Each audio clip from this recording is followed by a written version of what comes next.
Bonjour tout le monde. Comme Vincent disait, je m'appelle Jeanne-Marie Rugira. Je suis originaire du Rwanda et je suis rimouskoise d'adoption depuis 23 ans déjà. Ça fait longtemps. Je commence à me sentir pas mal fille du bas du fleuve. Alors j'ai été invitée ici par Madame Blanchette, Vincent Cousin et le collaborateur du RESPEC. Bonjour Simon.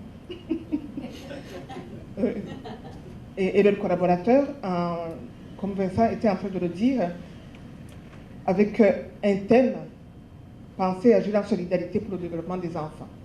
Et je disais à Vincent, mais je ne suis pas une spécialiste des enfants, moi. Je suis une mère de très grands enfants, je ne suis pas encore une grand-mère, je suis loin de 0,5 ans. Qu'est-ce que j'ai à dire à des gens de terrain qui travaillent avec des 0 et 5 ans tous les jours? J'ai rien à dire d'expert sur cette question-là. Le thème de Vincent, penser et agir en solidarité qu'il avait eu, c'est justement un thème qui a été développé par un philosophe allemand qui s'appelle Gadamer. Et Gadamer disait, il faut penser et agir en solidarité afin de sortir de la société des experts. Qu'est-ce que cela veut dire? Gadamer disait, il serait temps de redonner au peuple, de redonner aux praticiens, de redonner aux parents, de redonner aux enseignants le pouvoir de penser et d'agir en vue de changer le monde dans lequel ils vont vivre eux-mêmes. Et je vous disais, dans un monde comme le vôtre, qui est le monde de la concertation dans un premier lieu, c'est vraiment le lieu où il faut parler du penser et d'agir en solidarité pour le développement des enfants. Mais j'avais aussi une autre commande qui était de s'outiller individuellement et collectivement pour faire face à un monde en changement. Effectivement, j'ai l'impression d'être tellement loin là.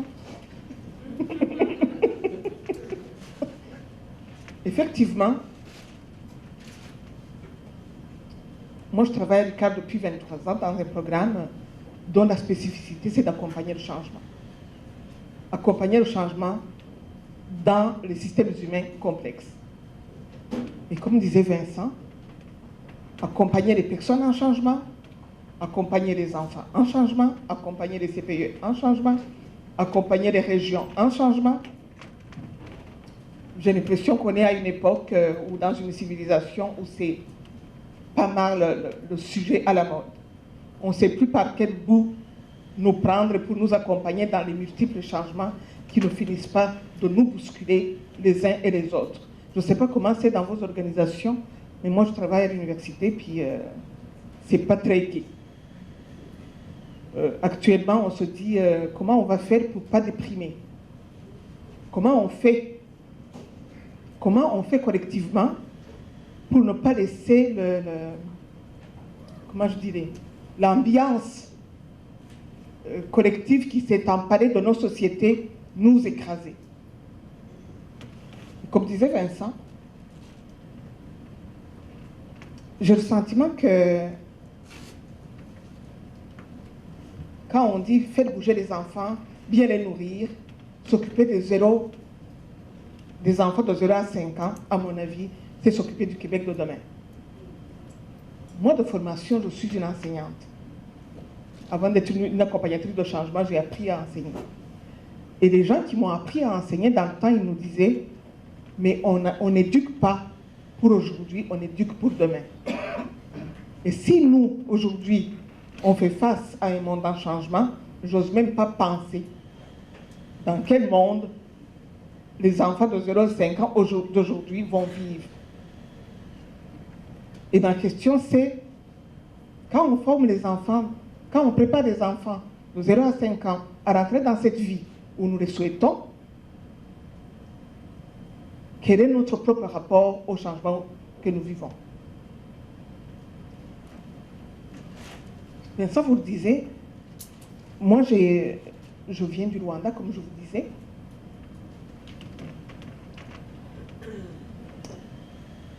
je ne sais pas si, bon, la plupart d'entre vous ne le savez peut-être pas, mais je ne sais pas si vous êtes capable de vous imaginer c'est quoi vivre en exil.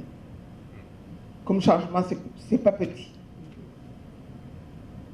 C'est géographique, c'est temporel, c'est culturel. Il y a beaucoup de changements là-dedans. Mais plus que ça, quand je fais un retour en arrière pour penser à ma vie, à mon immigration, à mes enfants qui, à l'époque de mon immigration, mon plus jeune avait 4 ans à l'époque, et je pense à lui. Je pense à lui et je pense à la mère que j'étais à cette époque-là. Je pense à lui et je pense au CPE qui l'ont accueilli, aux éducatrices qui l'ont accueilli, en me disant, mais l'enfant de 4 ans qu'il était à l'époque, il était aux prises avec la mère qui était en train de vivre des bouleversements absolument épouvantables de sa vie. Et j'entendais Vincent dire tout à l'heure, mais je dis à mes partenaires, ben oui, bien manger, bien bouger, mais c'est pas ça la priorité parce que les gens ils sont paniqués. La question c'est, j'ai lu les documents qu'on vous a préparés, qui sont vos cadres de référence, des documents qui parlent de faire des environnements favorables. Comment on fait pour faire des environnements favorables au développement de nos enfants? Et je voyais bien bouger, bien manger. C'est quoi encore le troisième niveau là? C'est cela, c'est l'alimentation, développement jeu actif. C'est ça, et le jeu actif. Et je me suis dit, mais qu'est-ce qu'on fait donc? Qu'est-ce qu'on fait des relations?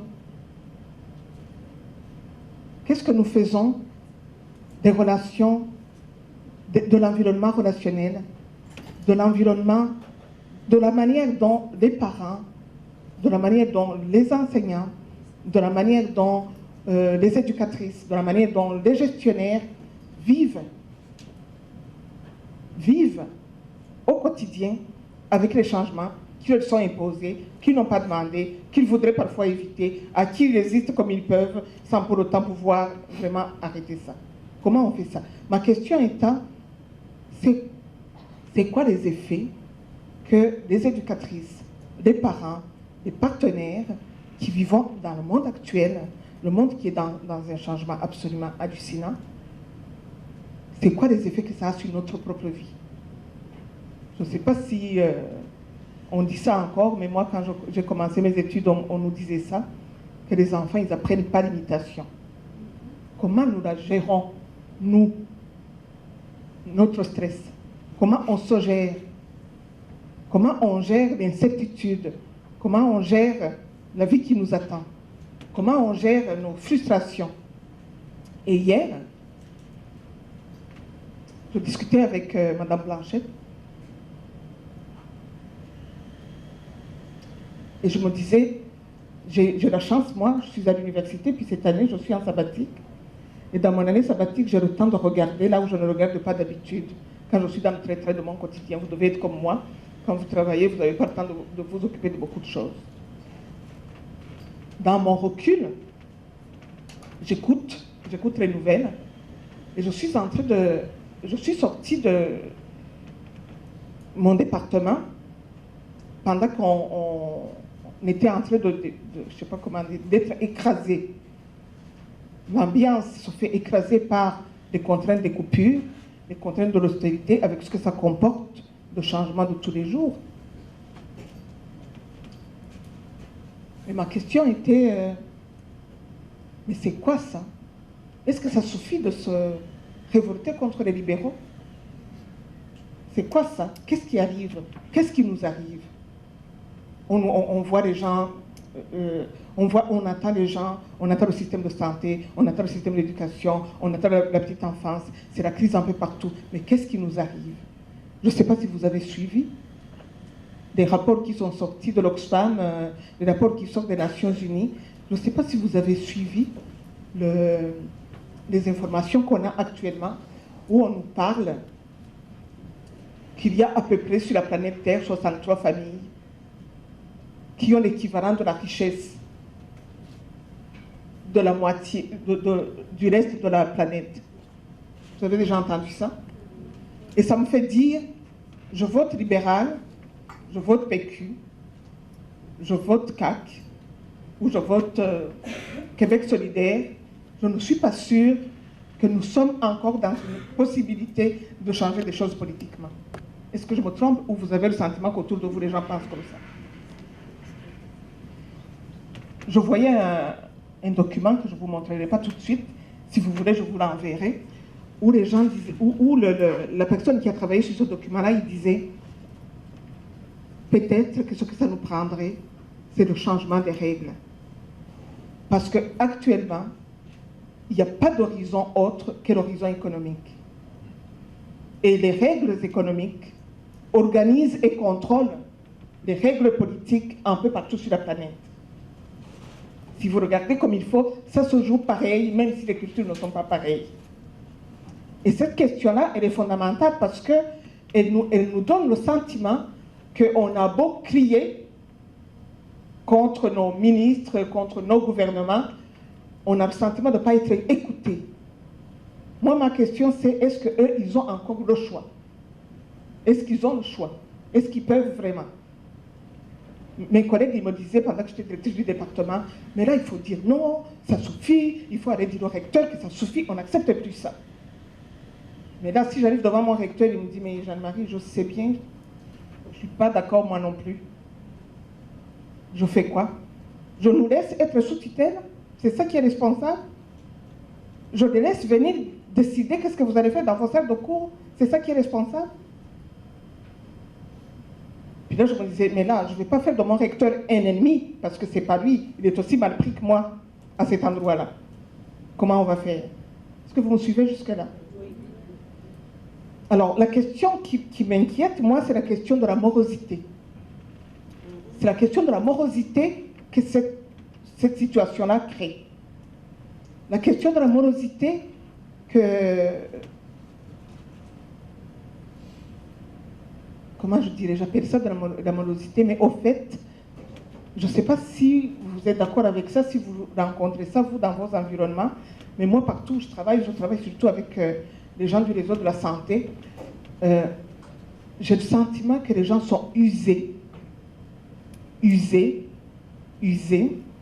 par la multiplicité des changements, la vitesse des changements,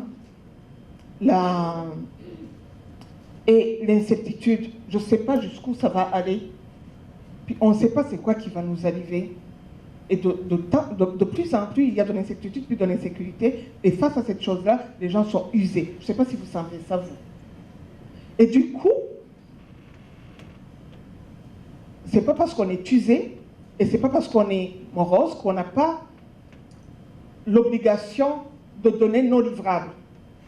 On nous demande, pour nous financer, de donner des livrables. Sauf que le cœur n'y est pas. Je ne sais pas si vous... Le cœur n'y est de plus en plus pas.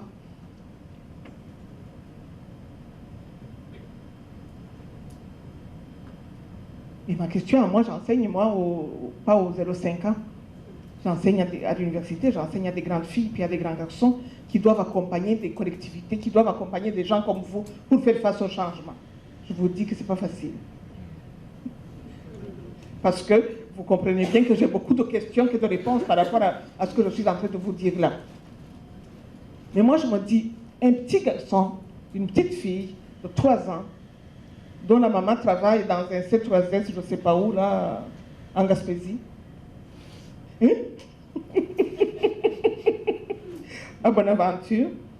Dont le papa, je ne sais pas moi, il travaille dans une commission scolaire, puis ne sait pas s'il ne va pas perdre sa job dans pas long. Quand il rentre le soir, là, il est aux prises avec des parents inquiets. Des parents submenés, puis des parents qui doivent donner des livrables, puis des parents qui ne savent pas comment faire pour gérer le truc qui les assaille. On nous dit au Québec, vous êtes chanceux, vous, hein? Vous n'êtes pas comme au Congo, hein? Vous n'avez pas à vous plaindre. On n'a pas à se plaindre, effectivement. On ne peut pas se plaindre parce qu'on travaille et qu'on est inquiet, alors qu'il y a plein de monde autour de nous qui ne travaillent pas. en tout cas, je voudrais juste qu'on prenne la mesure de la façon dont c'est dans nos organisations et que les personnes qui vivent dans ces organisations-là, ils vivent une pression monstrueuse et c'est avec cette pression-là qu'ils s'occupent de leurs enfants quand ils entrent le soir. On est d'accord? Oui. Alors, je suis cette maman-là qui vit avec une pression épouvantable, qui ne sait pas quoi en faire avec et qui coupe la présence que j'ai à moi-même, à mon chum, à mes enfants, mais à mon futur, puis à mon présent. On est d'accord jusque-là? Et je vais poser mon enfant le lendemain matin dans le CPE. Et ce qui est dommage, c'est que quand je veux poser mon enfant dans un CPE, la gestionnaire ne sait pas si son CPE va vivre encore. Comment on les appelle encore, les éducatrices ne savent pas qu'est-ce qui va leur arriver. Il y a la même tension que la tension qui était à la maison. Et cet enfant-là, on a beau le faire courir, je faisais rire les filles hier, là, je me disais, cet enfant-là, on a beau le faire courir, on a beau bien le nourrir, puis une chance qu'on est capable de bien le nourrir, et j'espère qu'il faut bien le nourrir, et j'espère qu'il faut le faire courir, mais comment on fait pour le protéger de la toxicité émotionnelle de ces environnements-là? Comment on fait pour agir sur la toxicité relationnelle de nos environnements? C'est ça la question que moi je me pose. Et là je me dis, sur cette question-là,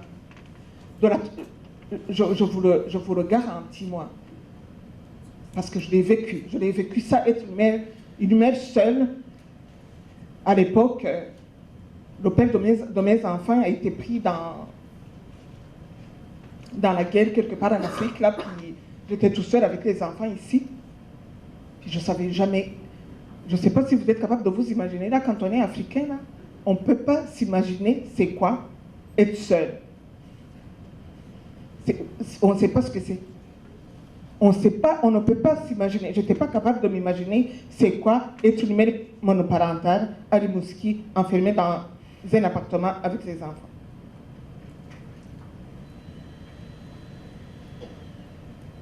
J'avais 2 enfants là. Les mères parmi vous, je ne sais pas si vous allez me croire, mais moi, j'avais jamais eu à avoir dans mes bras mon bébé quand ça ne me tentait pas. Si ça ne me tentait pas, il y avait toujours des bras disponibles et aimants où je pouvais le déposer. Je ne sais pas si vous vous rendez compte. Quand tu te retrouves mère monoparentale sur un coin de rue à Rimouski, là, je vous jure que ça fait dur. Avant que mes enfants arrivent, je regardais la télé et j'avais vu une émission, je pense que c'est Jeannette Bertrand, je ne me rappelle plus, une émission des gens qui secouaient leurs bébés. Puis là, je me disais, les Blancs sont donc bien bizarres. C'est ça. C'est cool leurs bébés. Qu'est-ce que c'est ça? Mais je vous le garantis, 2 mois plus tard, je comprenais pourquoi on les secouait. Mes enfants sont arrivés, là, ça m'a pris 2 mois. J'ai appelé mes amis, je leur ai dit, vous savez, si vous ne voulez pas qu'il y ait un enfant qui meure ici, je ne sais pas si vous êtes capable de vous imaginer ce que c'est. Moi, je suis partie du Rwanda, je travaillais, j'étais boursière, j'arrive ici, je commence à étudier, je dois rentrer chez nous pour aller faire mon travail de terrain, il y a la guerre et je ne peux pas rentrer. Mais ce n'est pas seulement ça, je ne peux pas rentrer, mais je n'ai plus de chez nous. Je ne peux pas rentrer, mais je n'ai plus mes biens que j'avais là-bas. Je ne peux pas rentrer, mais j'ai plus de famille. Je ne peux pas rentrer et j'ai plus de bourse. Je vous passe les détails. Quand mes enfants vont arriver, j'ai toujours pas de bourse. Et avoir une gardienne pour me donner un répit, là, c'est pas du tout accessible pour moi. Les gens qui accompagnent des familles dans la région du Bas-Saint-Laurent-Gaspésie, on connaît ça, comment les familles vulnérables, avec des enfants de 0,5 ans, on ne peut pas les rejoindre. Vous connaissez ça plus que moi. Pourquoi on ne peut pas les rejoindre? Ils n'ont pas les moyens. Ils n'ont pas les moyens. J'ai des amis de Saint-Anne-des-Monts qui travaillent dans un centre de pédiatrie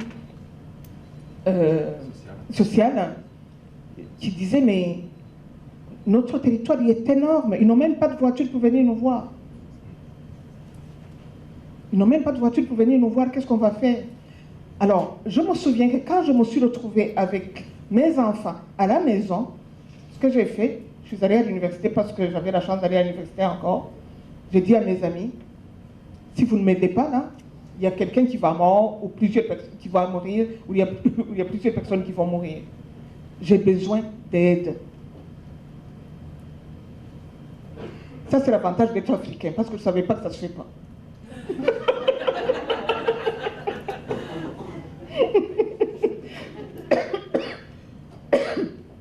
Mes amis québécoises, ils n'osent pas faire ça, parce que dans leur tête, ça ne se fait pas. Dans la mienne, ça se fait. À l'époque, ça se faisait encore plus. Alors, j'ai invité 12 personnes. Je les ai fait asseoir dans mon salon. Je leur ai fait un café.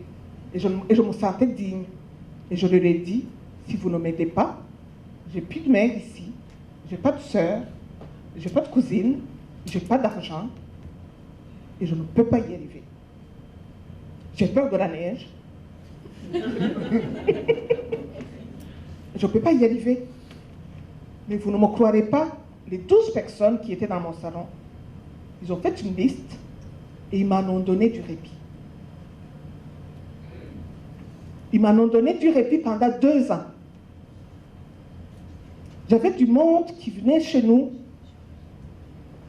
qui faisait à manger pour que je puisse dormir, qui allait à la garderie chercher mes enfants, les amener chez eux, passer une fin de semaine pour que moi je puisse me reposer. J'en ai eu du répit. Je n'ai fait que demander et je l'ai reçu.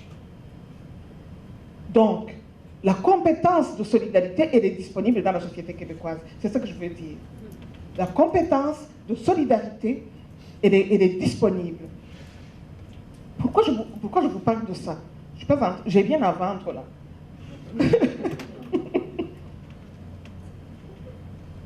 C'est que je suis convaincue que les solutions dont nous avons besoin, les ministres ne les ont pas. Je suis convaincue que les solutions dont nous avons besoin, les députés ne les ont pas. Je suis convaincue que ce dont j'ai besoin, si j'attends après Couillard et Barrette et compagnie, je vais mourir avant.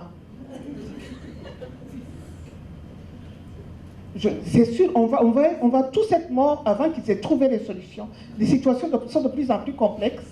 Si on les pense, on disait quand j'ai commencé mes études universitaires dans les années 80, on disait il faut penser globalement et agir localement. On dit ça encore, je pense, non? Dans vos ministères, on ne dit pas ça? Mais moi, quand on disait ça dans les années 80, penser globalement et agir localement, là, notre global était plus petit que ça. Là, notre global est rendu immense. Il est rendu très, très, très immense, très, très complexe, très, très systémique. Il n'y a personne qui embrasse cette chose-là. Alors, je suis convaincue que ça nous prend une intelligence collective. La notion d'intelligence collective est née d'un désir de dépasser ce qui limite la compréhension, la connaissance, la pertinence, ainsi que l'efficacité des membres d'une communauté. Vincent, tu m'arrêtes si tu as le sentiment que tu as besoin. Qu'est-ce qui limite? J'insiste sur ce qui limite. Qu'est-ce qui limite? Ce qui limite,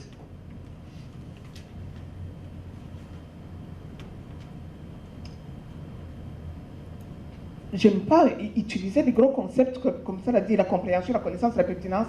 Qu'est-ce que j'ai dit? Si je me ramène à moi, là, à la femme qui était mal prise dans son appartement à Rimouski, là,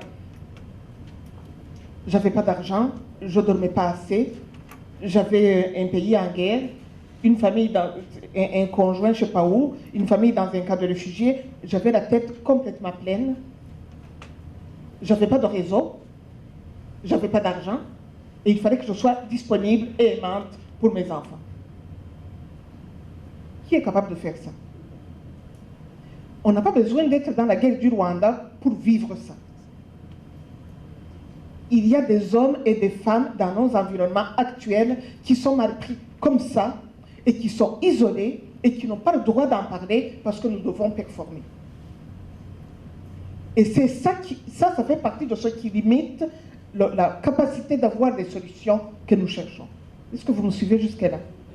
Alors, les théoriciens de l'intelligence collective, ils nous ont donné 4 points. Une perception partielle de l'environnement. Quand il y a des coupures, là, je ne sais pas quoi, la clé ferme, on ne sait pas si Québec en forme va durer, on ne sait pas le budget prochain, qu'est-ce qu'il va nous...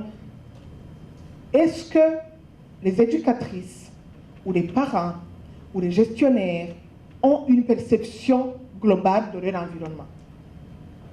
Ou, je faisais rire des copains hier soir, là, en disant, nous avons tous une approche narcissique de nos problèmes.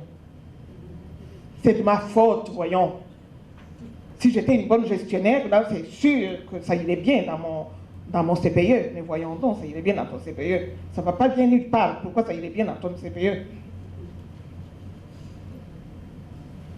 Si je veux que ça aille bien dans mon CPE, il faut que je commence à voir mon CPE est en contact avec quel partenaire, avec quelles influences, le contexte est fait de quoi, et comment je dirais, les balises, les barèmes de réussite que je me donne, il faut qu'ils soient adaptés à mon contexte. Mais ce contexte-là, il faut que je sois capable de le percevoir. Et une chose est sûre, c'est que je ne peux pas le percevoir seul, même si je suis brillante. C'est que si brillante que je puisse être, j'ai une perception partielle de la réalité. Et si je veux avoir une perception un peu plus complète de la réalité, j'ai besoin, pas seulement de m'informer avec des livres, mais d'avoir c'est quoi la perception d'elle, puis la perception d'elle, puis la perception d'elle, puis on va finir par construire une réalité qui se comprend mieux. Est-ce qu'on est d'accord? Oui. Je vous donne un exemple là, bête. Je vais revenir à la femme de mon appartement là. Moi là, j'ai fait des enfants dans un pays où les enfants jouent dehors. Il n'y a aucune maman africaine qui se demande si son enfant va courir. Cette question-là n'existe pas. Et si tu posais aux parents africains cette question-là, ils te demanderaient si tu es malade. Pour que cette question-là existe, il faut qu'ils fassent mauvais dehors. Et que je sois obligé de les enfermer dans un appartement. Tant qu'ils ne sont pas enfermés dans un appartement, la question ne se pose pas, ils vont courir tout seuls. Et quand ils sont enfermés dans un appartement, s'ils courent, ils me dérangent. Et s'ils me dérangent trop, je vais décider qu'ils sont hyperactifs, puis je vais leur donner du Ritalin. Ben, c'est pas ça qu'ils font dans nos écoles. C'est ça qu'on fait quand même avec nos enfants. Alors moi, ça me rendait fou d'avoir des voisins je devenais totalement folle parce que les voisins d'en bas ne voulaient pas qu'on bouge. Parce que si on bouge, on les dérange. Il fait mauvais dehors. Et je me demandais qu'est-ce que j'allais faire avec l'énergie de ces enfants-là. Mais imaginez-vous donc que je ne savais pas, moi, qu'on pouvait aller glisser. Mais non, je ne le savais pas. Puis, après, quand je l'ai su, ça ne me tentait pas.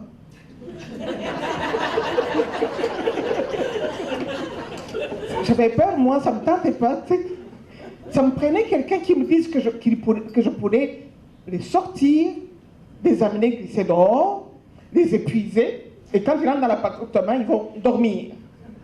Je ne savais pas que c'était possible, je ne pensais pas que je pourrais survivre, je ne me sentais pas compétente, et si je voulais que mes enfants glissent, il fallait que quelqu'un d'autre m'aide, parce que moi, je n'étais pas capable. Ça va jusque-là, c'est aussi bête que ça. Mais je vous le jure, dès que j'ai eu de l'aide, et que j'ai trouvé du monde que ça les intéressait d'aller glisser avec eux, mes voisins d'en bas, ils ont cessé de me harceler. Donc, je n'avais plus de problèmes relationnels avec mon voisinage.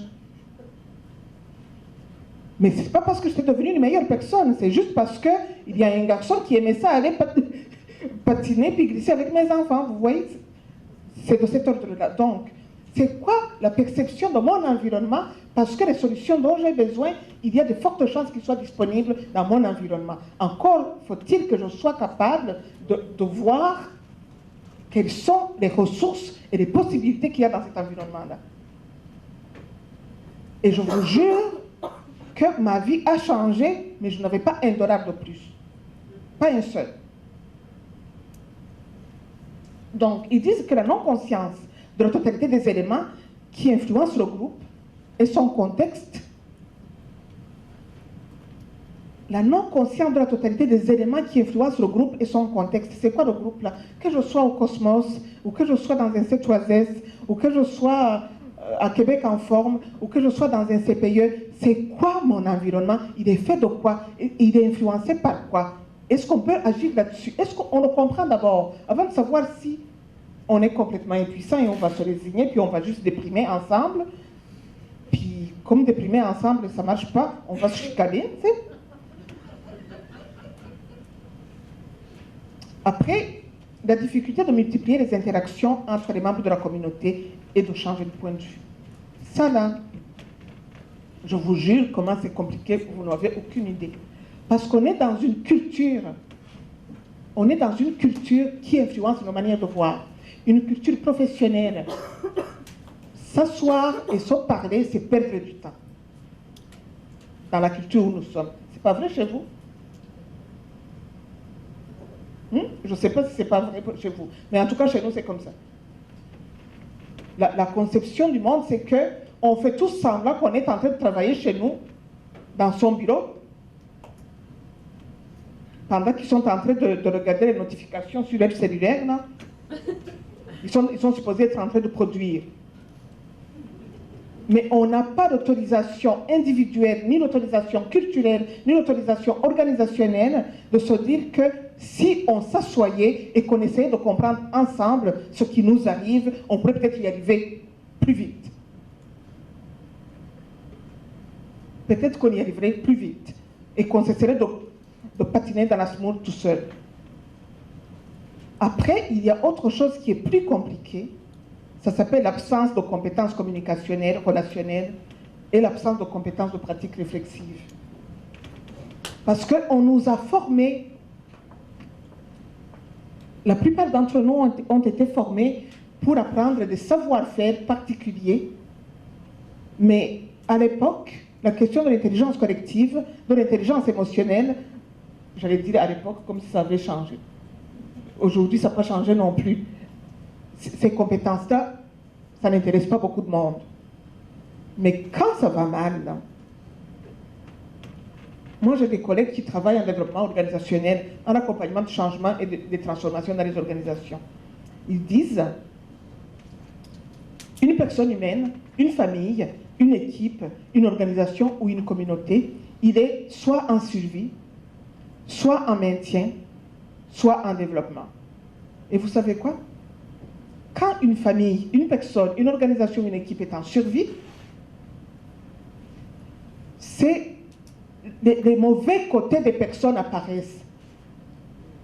Je vous répète, quand un pays, une personne, une équipe, une organisation ou une communauté, ou une famille ou un couple, quand nous sommes en survie, c'est les parts négatives de nous qui ressortent. Alors ne vous étonnez pas que quand il y a des problèmes économiques et quand il y a des problèmes politiques, dans nos équipes, ça barde. Est-ce que vous reconnaissez ça dans vos milieux? C'est le pire de nous qui ressort. Si le pire de nous commence à ressortir, elle me parle comme si j'étais une esclave, je lui parle comme si c'était un chien, je me défends.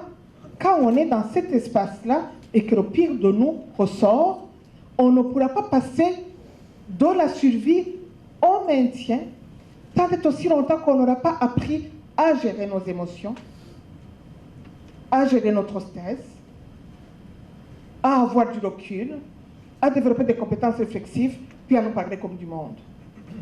Et ça va être finalement des difficultés communicationnelles et relationnelles qui vont continuer d'aggraver l'état de survie dans lequel nous sommes. Je ne sais pas si je me fais comprendre. Oui.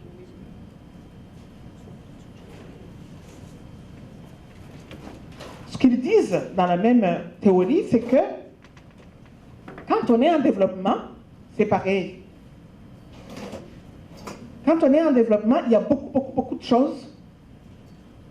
C'est les gens là qui reprennent ces pays là, et puis qui disent je vais leur repartir, puis je vais leur redémarrer, puis on va le sentir que Jeanne-Marie Le Guira est passée par ici, là. Ce sera plus comme avant. Vous connaissez ça, vous autres? La tension et la pression montent. Dès que je monte en développement, il y a des parts qui vont en survie parce que la pression augmente. C'est finalement, pour la santé des gens, c'est finalement le maintien qui est le plus utile. Mais pour passer de la survie au maintien, si je n'ai pas des compétences de gestion de moi-même, des compétences de gestion émotionnelle, des compétences relationnelles, des compétences communicationnelles, oubliez ça. Ça ne va pas se faire. Il n'y aura donc pas la possibilité de déployer l'intelligence collective dont nous avons besoin. Pour avancer en intelligence collective, il y a 4 actes importants. Je dis 4, j'exagère, ils ne sont pas exhaustifs évidemment. Le premier, c'est la réflexion. Mais pour réfléchir, il faut d'abord, j'aurais dû en mettre 5 parce qu'il faut d'abord prendre du recul. La chose la plus importante, c'est ça, c'est stop la folie. C'est-il possible? On stoppe la folie. Dans un premier temps, là, c'est stop. On couche les chiens, on stoppe la folie, on prend du recul. À partir de là, on réfléchit. Et on ne réfléchit pas seul. Qu'est-ce que je vois, moi, dans cette situation? Qu'est-ce que moi, je vois? Mais Vincent, qu'est-ce qu'il voit? Mais elle, qu'est-ce qu'elle voit? Mais Simon, qu'est-ce qu'il voit? C'est ça qui va nous permettre de réfléchir. Une fois qu'on a réfléchi, si on a le sentiment qu'on a une compréhension partagée, on s'entend-tu, les amis? C'est ça qui est difficile, qui fait qu'on ne peut pas passer de la survie au maintien. C'est qu'on a des perceptions non partagées. On a une compréhension de la réalité non partagée, et parce qu'elle n'est pas partagée, on ne peut pas coopérer. Parce que pour coopérer, il faut bien vouloir que je veuille aller où Céline veut aller. Mais pour vouloir aller où Céline veut aller, il faut bien qu'elle veuille aller au même endroit que moi. Mais pour aller au même endroit que moi, il va falloir qu'on se soit parlé pour savoir que c'est là qu'on veut aller toutes les deux. Donc, du recul à la réflexion, de la réflexion à la coopération, et là je vais revenir à nos libéraux, là. Innover. Arrêtez de faire de la même affaire qui ne marche pas. Arrêtez de faire de la même affaire qui ne marche pas. Innover. De se dire, ok, qu'est-ce qu'on n'a pas encore essayé? On va essayer quelque chose qu'on n'a pas encore essayé. Et le problème dans nos organisations, c'est que, comment je dirais ça donc? Je ne vais pas me faire des ennemis là.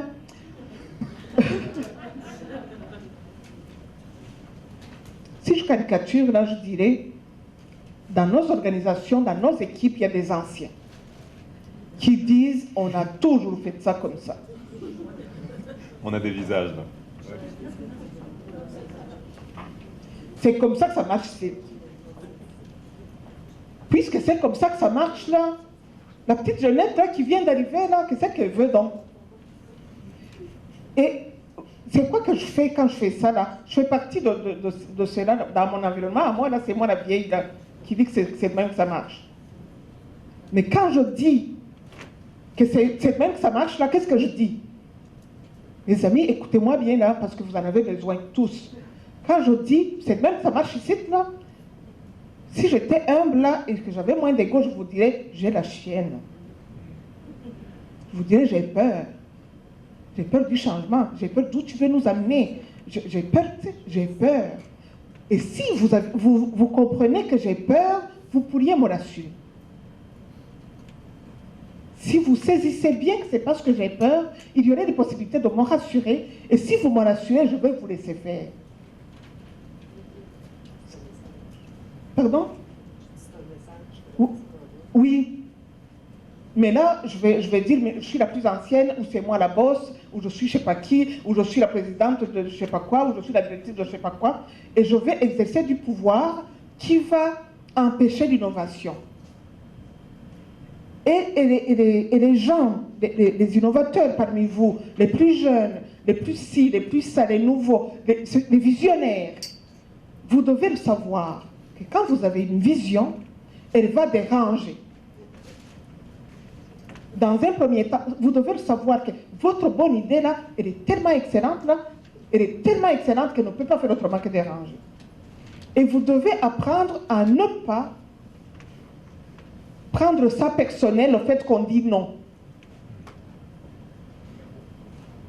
Ça va être comme des hommes qui violent des femmes, là je vais vous dire, plus on dit non, là, insistez là.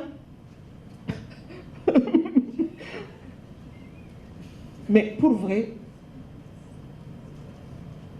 avant de dire, j'avais une bonne idée, bon, écoutons, puisqu'il ne le veut pas, c'est lui le boss là, il est au régional, puis il est au ministère, puis il ne veut pas. Je ne vais quand même pas me battre avec lui là pour servir son ministère, voyons donc. Puis là, je vais me retirer. C'est pas ça qu'on fait.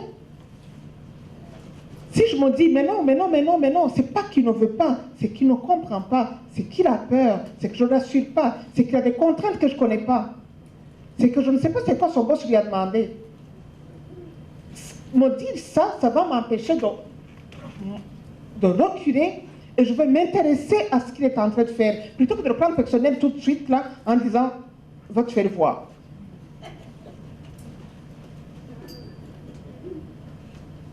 C'est pas comme ça que ça marche. Et c'est seulement quand moi, j'assume ma vision. Moi, j'aimerais que les boss qui sont ici m'écoutent comme il faut. C'est quand j'assume ma vision, mais que je ne l'assume pas comme une loi, mais comme impossible parmi les possibles. Ma vision, c'est impossible parmi tous les autres possibles. Et on n'est pas obligé de passer par là. Mais je ne la lâche pas pour autant. Ok, Simon, tu ne veux pas dans ma vision? D'accord, laquelle tu me proposes? Est-elle meilleure? Pourquoi la mienne, tu ne la veux pas? C'est quoi les contraintes que tu as qui fait que... Tu l'as-tu bien compris? Peux-tu me dire c'est quoi tu comprends quand je parle?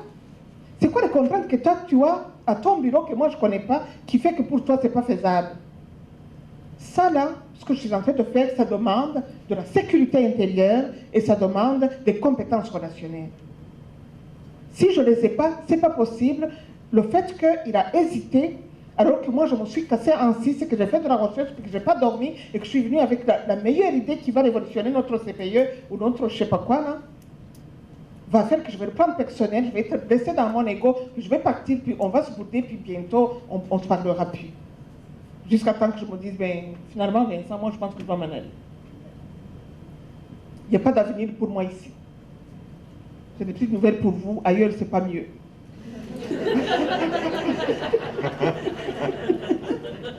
On fait quoi alors? Mais je ne pourrais pas rester si ma capacité d'innover est complètement stoppée. Je ne pourrais pas rester si je suis dans un environnement complètement stérile où créer c'est devenu impossible. Ce n'est pas possible. Mais là, est-ce que la solution est d'en partir ou la solution est d'en réapprendre à poser des actes d'intelligence collective? Je ne te gère pas. Alors, l'intelligence collective et pratique solidaire contribue au processus d'émergence de la décision. Ça, c'est important. La plupart du temps, les gestionnaires n'ont pas envie, les gestionnaires, les éducateurs, parce que ce que je suis en train de vous dire là, ça s'apprend jeune. Ce n'est pas parce qu'on a 5 ans qu'on ne peut pas vivre comme ça.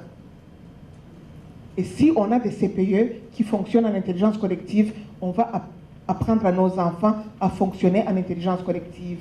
On va former des citoyens qui ne sont pas des obéissants, qui ne sont pas des soumis. Et il faut les prendre quand ils ont 0-2 ans. Mais ils vont être avec les autres comme vous êtes avec les autres. Ils vont être avec leur femme comme leur père est avec leur mère. Ils vont être avec leur mari comme leur mère est avec leur mari. C'est comme ça, ils apprennent par fusion. Alors, la plupart des gestionnaires, des parents, des gestionnaires d'équipe, ils ne veulent pas travailler en intelligence collective. Pourquoi? Parce qu'ils disent, je vais perdre le pouvoir de décision. Vous me suivez? Parce que souvent, là, moi je suis directrice, quand je suis directrice de département, je ne le suis pas maintenant, je suis en sabbatique. Quand je suis directrice de département, des fois, l'administration de l'UQAR me dit des choses qu'il faut faire passer dans mes départements. Mais quand j'arrive, mes collègues dans le département, ils ne veulent pas. Tu vois? Mais moi, des fois, j'ai des informations que j'ai prises en haut, que je ne peux pas partager librement là. Vous voyez? Mais il faut au moins, même si je ne peux pas dire de contenu, il faut au moins que je donne cette information-là, parce que sinon, je risque d'avoir juste de la mauvaise foi. Et on entend souvent les gens dire, mais pourquoi il nous consulte d'abord, là, parce qu'il fait à sa tête? Mais je suis désolée, c'est moi la directrice. Si c'est moi la directrice, là, l'essentiel, ce n'est pas que ce soit tout le monde et personne qui décide. L'essentiel, c'est que la décision soit nourrie par la réflexion collective. Est-ce qu'on s'entend là-dessus? Comment ne pas faire avorter la réflexion collective sous prétexte qu'on n'a pas à prendre la décision tout le monde? Avec les enfants, c'est pareil. Mes enfants, c'est moi qui prends la décision. Mais ce n'est pas une raison de ne pas les écouter. Parce qu'en les écoutant, ma décision pourrait changer. Ou du moins, je pourrais diminuer ce qui leur fait peur. Donc, ce qui importe, c'est la mobilisation de l'intelligence collective, la mobilisation des connaissances, des compétences de tous, dans la construction de la compréhension des situations et de la décision. Ainsi, nous pouvons dire que l'intelligence collective vise l'augmentation de la puissance d'être et d'agir. Ce que ça fait, la mobilisation de la réflexion collective, c'est que ça nous fait sentir tous importants. Ce que j'ai à dire, ce que je pense, ce que je vis et ce que je vois, c'est important. Et c'est entendu. Et je vais te dire, tu as raison, tu as tout à fait raison. Malheureusement, maintenant, on ne peut pas suivre cette affaire-là pour telle raison. Mais par contre, je vais le défendre pour les 6 prochains mois. Même si ça n'a pas été dans la direction que l'autre voulait, ça ne nous empêche pas de travailler sur la cohésion de l'équipe. J'en viens donc à la question qui vous est chère, qui est celle de la création des environnements favorables au développement de nos enfants. Tout le discours que je vous tiens, là, vous pouvez me dire c'est quoi le rapport avec les enfants? Elle dit non. D'accord. Créer des environnements favorables au développement de nos enfants. Je regardais les documents et je voyais qu'il y avait l'environnement physique, l'environnement socio-culturel, puis l'environnement politique et économique. Je ne vais pas faire mon tout connaissant là pour venir vous dire que vos affaires sont incomplètes. Mais ce que je me dis, on dit 0,5 ans. Mais là, ma foi du bon Dieu, vous pouvez m'expliquer comment on peut réfléchir sur les environnements favorables au développement de l'enfant et ne pas mettre les environnements sensoriels, psycho-affectifs et relationnels? Un poupon, là, on fait quoi avec, là? Actuellement, ce n'est plus comme quand moi j'étais jeune, là, on travaille sur la question de l'attachement. Puis on sait, un attachement mal vécu, c'est quoi les conséquences dans l'âge adulte? On le sait maintenant. On peut vraiment se permettre dans un CPE de ne pas s'occuper du développement psycho-affectif des enfants? On peut vraiment se permettre dans un CPE de ne pas s'occuper du développement sensoriel des enfants? Pourquoi ça ne se trouve pas dans les orientations politiques? Ça, c'est la culture. C'est comme si tout ce côté-là, c'est une espèce d'informel, là, c'est comme le féminin, là. C'est un informel qui n'est pas une compétence.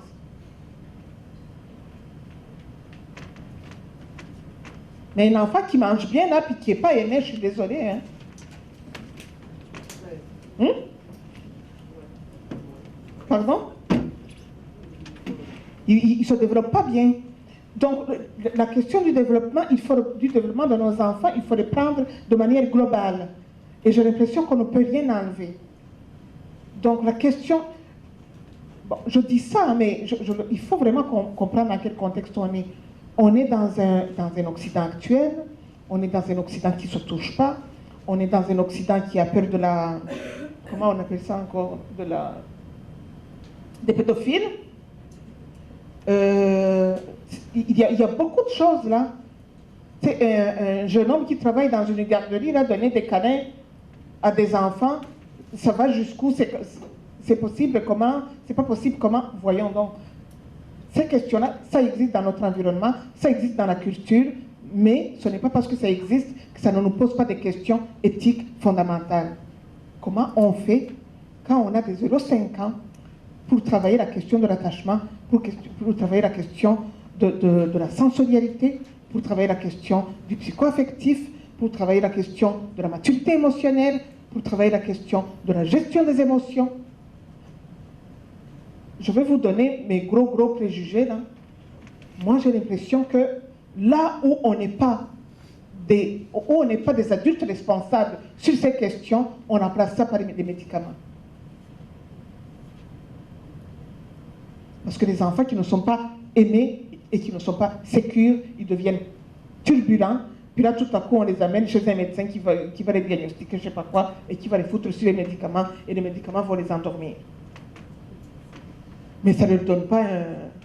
Mais vous savez quoi? Je le disais hier, là, je ne sais pas si vous le savez, mais moi, j'enseigne à des jeunes adultes de 20 ans à peu près. La plupart des profs dans les universités ne le savent pas parce que leurs étudiants ne les intéressent pas. Ce qui les intéresse, c'est ce qu'ils enseignent. Ils sont payés pour ça. Ils sont pas... Moi, je suis de la vieille école. Quand j'ai appris à enseigner, on m'a dit qui enseigne à qui. Avant de savoir qu'est-ce qu'il lui enseigne, il faut savoir qui enseigne à qui. Mais vous savez quoi? Moi, j'ai des étudiants, ça fait 18 ans que j'enseigne à l'université. Non, ça fait 20 ans. Ça fait plus de 15 ans que je vois régulièrement des jeunes filles de 20 ans, je vous dis, des jeunes filles de 20 ans qui sont sur les antidépresseurs depuis 8 ans. Vous savez comment ils ont pris leurs premiers antidépresseurs? Ils ont eu leur première peine d'amour à 12 ans. Ils ont pleuré pendant 3 jours et 3 nuits. Les parents n'étant pas capables de supporter qu'ils aient de la peine, on les a amenés chez le médecin. On leur a donné des antidépresseurs pour qu'ils se calment. Ils n'ont jamais été capables de se sevrer. La santé mentale est complètement capote. Je ne suis pas sûre que ces enfants-là étaient faits pour avoir une santé mentale aussi précaire. C'est pas si sûr que ça. Mais moi, là, quand j'entends ça, ce que je me dis, c'est que ce qui manque, là, c'est l'éducation à la maturité émotionnelle, à la gestion de soi, à la maturité relationnelle. Toutes ces choses-là ne sont pas faites. Ce qui fait que j'ai eu un étudiant là qui me disait ça, mais à qui je disais ça, moi? Il veut être en forme, il fait du sport, puis il est beau comme un cœur, puis il nous montre ses, comment on appelle ça encore, là, ses briques sur son ventre. En plein cours, sûrement. Puis il est super fier. Mais il est sur la coke tous les soirs. Ouais. Il est sur la cocaïne tous les soirs. Mais il est fier, par exemple, il est en forme. Puis il mange bien en plus. Mais c'est quoi qui fait qu'il est sur la cocaïne? Tout le monde sensible qui n'est pas capable de gérer, il passe par là. Il passe par là. On ne peut donc pas continuer de faire comme si cette chose-là n'existait pas. Il faut donc regarder la question de ces environnements favorables d'une manière beaucoup plus globale. Encore une fois, je ne prétends pas être exhaustive, mais là, j'ai repris la saine alimentation, le développement moteur, auquel j'ai ajouté le développement sensoriel, le jeu actif, le jeu actif. Mais je me dis, mais le jeu actif n'est pas suffisant. Il faut un jeu créatif, puis il faut un jeu symbolique. Il faut faire travailler l'imaginaire de nos enfants. Parce que sinon, si on ne travaille pas l'imaginaire de nos enfants, qui s'en occupe? C'est les jeux vidéo qui vont s'en occuper. C'est pas sûr que c'est vraiment ça qu'on veut. C'est pas sûr que c'est vraiment ça qu'on veut. Mais il faut savoir que tous les secteurs que nous n'investissons pas, la société a déjà prévu quelque chose pour investir. C'est même pas la société. Je m'excuse, c'est pas ça. C'est le marché qui a prévu quelque chose pour investir. Et ce que le marché a prévu pour investir, les secteurs éducatifs n'est pas capable d'y revenir. Donc, le développement psycho-affectif et cognitif, le développement des compétences émotionnelles et relationnelles qui doivent compléter les trois autres. Et là où c'est difficile, mais j'ai l'impression que les gens qui travaillent en alimentation, ici, ils vont me le dire, c'est la même chose. Hein. On demande aux éducatrices de travailler pour la saine alimentation, mais je suis désolée, je ne peux pas apprendre à personne la saine alimentation quand moi, ce n'est pas devenu mes habitudes de vie à moi. Ce n'est pas parce que je suis des vrais guides pédagogiques là que je vais y arriver. Tant aussi longtemps que moi, je n'ai pas de saines habitudes moi-même, je ne peux pas apprendre aux enfants à le faire. Mais c'est la même chose que les compétences socio-affectives et relationnelles, c'est la même chose. Alors, pour revenir sur notre thème du vivre en changement, le défi du siècle, de notre siècle, c'est une invitation à apprendre à danser avec le réel. Je disais à Vincent, je pense que c'est à Vincent que je disais ça hier, pendant qu'on descendait de Rimouski. Je lui disais, moi, actuellement, ce qui m'empêche d'être fou, c'est la prière des alcooliques. Je me la répète le matin en me réveillant. Seigneur, donne-moi la sérénité d'accepter les choses que je ne peux changer. La sérénité d'accepter les choses que je ne peux changer. Le courage de changer les choses que je peux. Et la sagesse d'en connaître la différence. Moi, j'ai l'impression que dans notre monde actuel, là, on en a besoin. Alcoolique, bonjour. Je pense vraiment que nous en avons besoin. Nous avons besoin d'identifier avec clarté les choses que nous ne pouvons pas changer. Et de lâcher prise là-dessus. Et d'identifier avec clarté là où nous avons du pouvoir. Parce que ce n'est pas possible de ne pas avoir du pouvoir nulle part. Ça, ce n'est pas possible. Où est-ce que j'ai du pouvoir individuel? Où est-ce que nous avons du pouvoir collectif? Et nous allons exercer notre pouvoir où nous l'avons. Et nous allons arrêter de perdre notre temps à chialer sur des choses que nous ne pouvons pas changer. On perd notre intelligence, on perd notre temps, on perd notre vitalité, on perd nos relations à chialer sur des choses que nous ne pouvons pas changer. Tout ça pourquoi? Parce que nous sommes lâches. Parce que nous sommes lâches. Moi, je vois bien que à chaque fois que je passe mon temps, beaucoup de temps, à chialer sur quelque chose, c'est que j'ai peur d'assumer là où j'ai du pouvoir.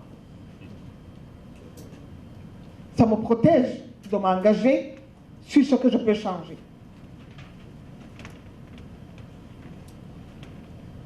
Or,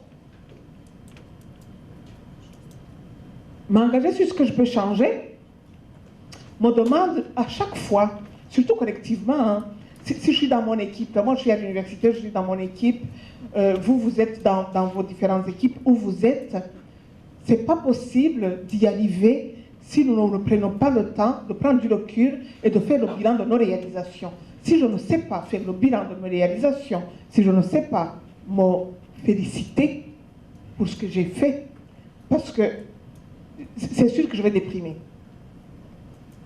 Vous êtes d'accord avec moi, on travaille comme des cons. On travaille fort.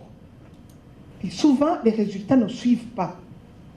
Ou bien, nos boss nous attendons d'être vus et récompensés par quelqu'un qui ne nous voit pas. Si nous, on n'arrête pas, pour reconnaître ce qu'on a fait nous-mêmes, pour nous féliciter nous-mêmes, c'est sûr qu'on va finir par déprimer, et c'est sûr qu'on va finir par nous démotiver. On a une responsabilité citoyenne, une responsabilité organisationnelle d'arrêter de faire nos bilans et de nous féliciter pour ce qu'on a fait. Puis d'arrêter de sortir de la culture du verre à moitié vide tout le temps. Je vous dis donc qu'il faut sortir de la culture du verre à moitié vide. Encore là, je ne vais pas me faire des ennemis, mais dans les métiers en majorité féminin, les femmes, elles aiment ça. Tout ce qu'elles ne savent pas encore faire. C'est donc bien épouvantable tout ce qu'on ne sait pas encore faire, tout ce qu'on n'a pas encore fait, tout ce qu'on aurait dû faire. C'est donc bien épouvantable tout ce qu'on aurait pu faire qu'on n'a pas fait. Mais pendant ce temps-là, tout ce qu'on a fait, par exemple, ça passe sous le tapis. Et moi, je pense que ce comportement-là, il est toxique. Il est toxique dans une organisation, il faut l'arrêter. C'est la responsabilité des gestionnaires d'équipe de mettre une culture de bilan, de réalisation et de félicitations sur ce qu'on a fait. Parce que sinon, on manque de réciprocité. Il y a trop d'énergie qui sort, il n'y en a pas assez qui rentre. Première chose. Deuxième chose, c'est la même responsabilité des mêmes personnes d'apprendre aux équipes à faire des deuils. Ça, encore une fois, dans le monde féminin, ça se fait difficilement. Je vous donne un exemple. J'ai une amie, moi, qui est en instance de séparation. Elle a des enfants, elle a une job, son job est parti de la maison. Vous savez comment c'est difficile de se séparer, surtout quand ça fait plusieurs années, surtout quand il y a des enfants dedans. Je n'ai pas besoin de vous faire un dessin pour que vous compreniez qu'elle est éprouvée. À son travail, comme ça arrive souvent, il y a beaucoup de personnes qui sont en congé de maladie. Mais à la maison, elle ne veut lâcher prise sur rien. Autrement dit, les barèmes de satisfaction qu'elle avait quand il y avait un conjoint dans la maison, quand dans son équipe il y avait plus de personnes qui sont disponibles maintenant pour cause de congé de maladie, elle a gardé les mêmes barèmes. Mais il n'y a pas les mêmes ressources. Comment nous pouvons garder les mêmes barèmes quand il n'y a pas les mêmes ressources? Résultat de course, on crée un sentiment d'échec. Mais pour diminuer les barèmes, il faut que je sois capable de faire les deuils. Parce que les barèmes, quand je les ai mis là, ce n'était pas seulement des barèmes, c'était des ambitions, c'était des rêves. Et dans nos équipes, on a rêvé de faire ça de notre CPE. On a rêvé d'offrir ça à nos enfants. On a rêvé d'offrir ça à nos éducatrices. On a rêvé de ça. Et tout ce dont on a rêvé, il faut savoir l'arrêter. Il faut que je sois capable de me dire, ben oui, ma chérie, tu avais rêvé de ça. Ça reste un bon rêve. Ça va peut-être revenir, mais pour les 6 prochains mois, non, ce ne sera pas ça. Ça, là, ça s'appelle savoir habiter les transitions.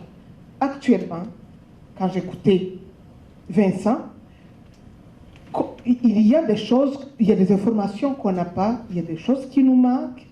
Il faut qu'on accepte qu'on est en période transitionnelle et il faut savoir baisser les barèmes. Parce que sinon, on essouffle les équipes en maintenant les mêmes barèmes alors que les ressources ne suivent pas. Et c'est comme ça qu'on finit par être de plus en plus en survie, là où on aurait pu gérer nos énergies intelligemment. Est-ce que vous me suivez jusque-là? L'autre chose qui est essentielle, c'est de développer une vision systémique. Ok, une fois que j'ai fait le bilan de tout ce qu'on a fait, une fois que j'ai accompagné le processus de deuil sur nos ambitions, qu'est-ce qui reste là? Qu'est-ce qui reste comme ressource sur lequel on peut s'appuyer pour faire quelque chose quand même d'hyper satisfaisant? Pour faire quelque chose quand même qui a du sens. Ça nous prend aussi, comme dirait Edgar Morin, d'apprivoiser une pensée complexe. Arrêtez d'être dans blanc ou noir. Il y a des palettes de couleurs beaucoup plus complexes que ça. Essayez de comprendre collectivement nos nouveaux contextes, établir ensemble de nouveaux horizons, consentir à agir dans l'incertitude, à habiter les transitions, à ne pas savoir et pourtant continuer. C'est ça. Je ne sais pas. C'est pas parce que je ne sais pas si je vais garder ma job là. C'est ça. Combien de personnes dans nos organisations actuellement se disent mon contrat il va jusqu'au mois d'octobre là, après je ne sais pas. Mais que le je ne sais pas du mois d'octobre m'angoisse tellement que je ne suis pas capable d'habiter mon mois de mars. Et que quand je fais ça comme ça,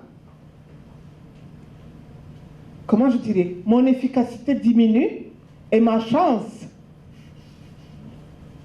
qu'on veuille me garder aussi. Mon incapacité d'habiter mon présent parce que mon futur m'angoisse trop est en train de bloquer mon futur. C'est pas hyper intelligent. Ne pas savoir et pourtant continuer. Avec les informations que j'ai aujourd'hui, parfois se sentir en crise. Ça là. Est-ce qu'on a le droit d'être vulnérable dans ces conditions-là? Est-ce qu'on a le droit de... C'est un philosophe que j'aimais beaucoup là, qui est mort, qui s'appelle Michel Foucault, qui disait « Il n'y a que des fous qui ne deviennent pas fous dans un monde fou ».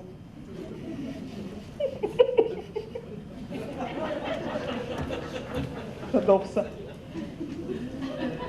Il n'y a que des fous qui ne deviennent pas fous dans un monde fou. Quand le monde est fou, c'est normal que ça me rende vulnérable. Donc, si je me sens mise en difficulté, mise en déséquilibre à cause de l'état des choses, de l'état de l'équipe, de l'état du monde, de toutes les incertitudes, de toute la transition, ok, faire de la place pour que ces choses-là aussi puissent exister et puissent être prises en charge collectivement. Et c'est seulement comme ça, à cette condition-là, que je vais apprendre à traverser et à me réinventer. J'arrive donc à deux choses. Il me reste 10 minutes, France? C'est bon. Cette question de la vulnérabilité, elle me semble importante.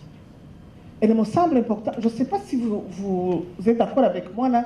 C'est bébête ce que je suis en train de vous dire, mais les gens qui travaillent en petite enfance, là, nos bébés à nous, là, nos enfants à nous, nos petits-enfants à nous, ou les enfants que nous avons dans nos milieux de travail, ils réagissent comment quand nous n'allons pas bien?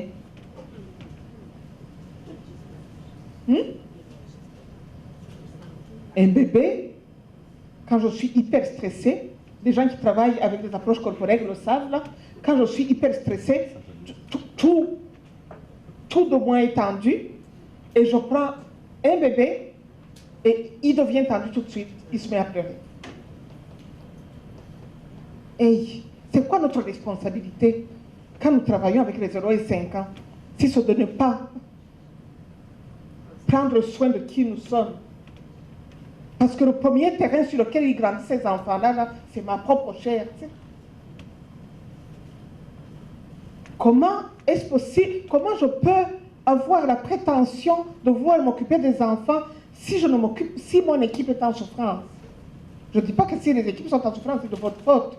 Mais si nos équipes sont en souffrance, nous occuper des enfants, c'est d'abord nous occuper de nos équipes.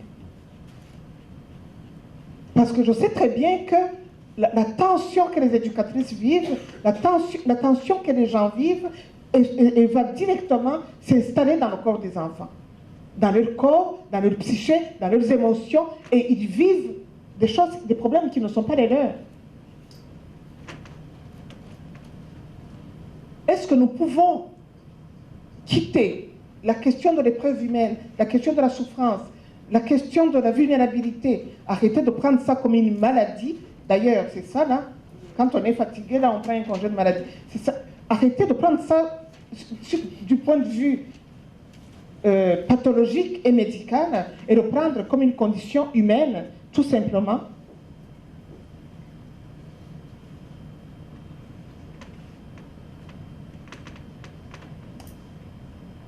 J'ai envie de passer vite.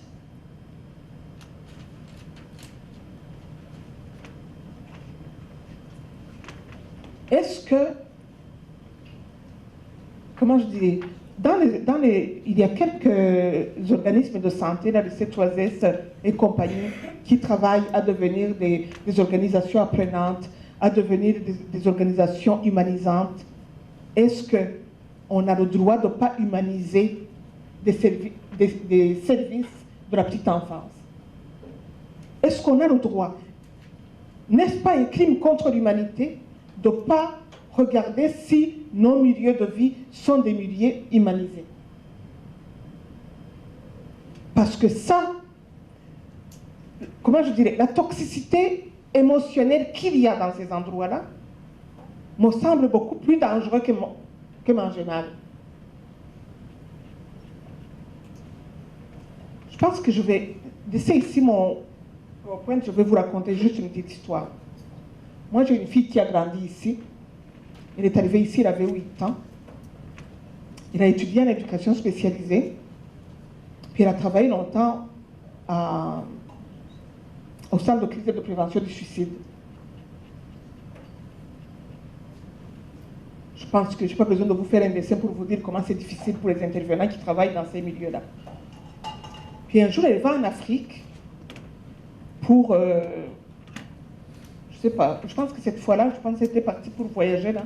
Je pense qu'elle était en crise identitaire là, puis qu'elle voulait voir si... Elle était allée se chercher là-bas pour voir si elle allait s'y trouver, puis elle n'y était pas.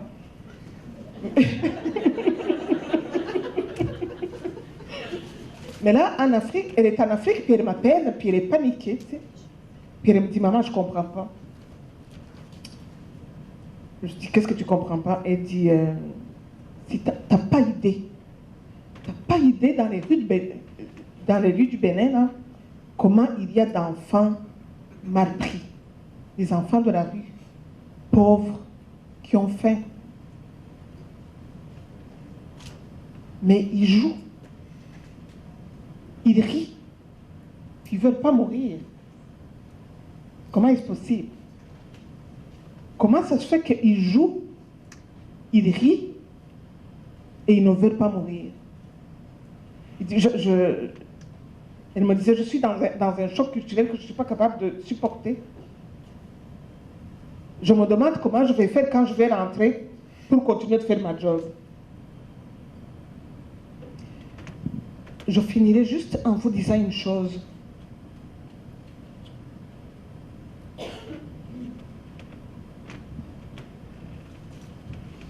J'ai le sentiment que nos milieux professionnels ont complètement éradiqué les questions émotionnelles, les questions relationnelles, les questions affectives, les questions de la sensibilité, et ils les ont envoyés dans les cabinets de psy. Quand on en a, on nous dit, vous avez un PAE, allez voir un psy. Mais je suis désolée, c'est parce que c'est pas avec lui que je vais travailler demain. Mais je pense qu'on les a éradiquées, ces questions-là, parce qu'on ne sait pas quoi faire avec. Et dans mes recherches doctorales, je disais ça. Il y a une attitude passive, résignée, qui mène très vite à l'absurde, et non seulement au non-sens et à la déshumanisation. Et l'autre attitude, elle est active, elle est exigeante, elle est inconfortable, mais il faut apprendre à passer de la première à la deuxième. Ce qui nous permet de passer de la première à la deuxième, c'est sortir du silence. Sortir du mythisme, apprendre l'expression, c'est ça qui nous permet de transformer et d'humaniser nos milieux. Les études sur la souffrance au travail, démontre que, au fur et à mesure que les gens sont stressés, ils communiquent mal. Je vous ai dit, la survie fait que le pire de nous remonte. Plus qu'ils sont stressés, plus qu'ils communiquent mal, plus qu'ils communiquent mal, plus qu'ils se blessent, plus qu'ils se blessent, plus que le milieu devient toxique. Plus que le milieu devient toxique, plus qu'ils se taisent. Mais se taire, c'est ça qui les tue.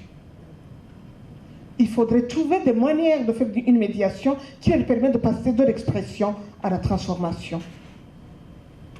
Parce que s'ils restent dans le mutisme, et j'arrête là, si nous restons dans le mutisme, ça fait trois types d'altération. Ça altère le rapport à soi. À un moment donné, vous connaissez ça vous-même, l'être humain, il est fait comme ça. À un moment donné, parce que c'est trop souffrant, je mets ça à distance de moi-même pour ne pas trop souffrir. Mais au fur et à mesure que je me mets à distance de moi-même, je me mets à distance de l'autre. Au fur et à mesure que je me mets à distance de l'autre, je me mets dans l'impuissance d'être et d'agir. Et ça crée la crise d'identité, la crise d'altérité et la crise de la gestion communicationnelle. Mais je vous le garantis, plus que je me mets à distance de moi-même et à distance des autres qui sont mes collègues, je veux me mettre à distance de mon conjoint en rentrant à la maison, à distance de mes propres enfants, et c'est sûr que je suis à distance des petits choux que les parents m'ont confiés avant de partir. Et c'est pour ça que je pense qu'on ne peut pas continuer d'ignorer cette question-là quand on travaille avec les 0 et 5 ans. Je vous remercie.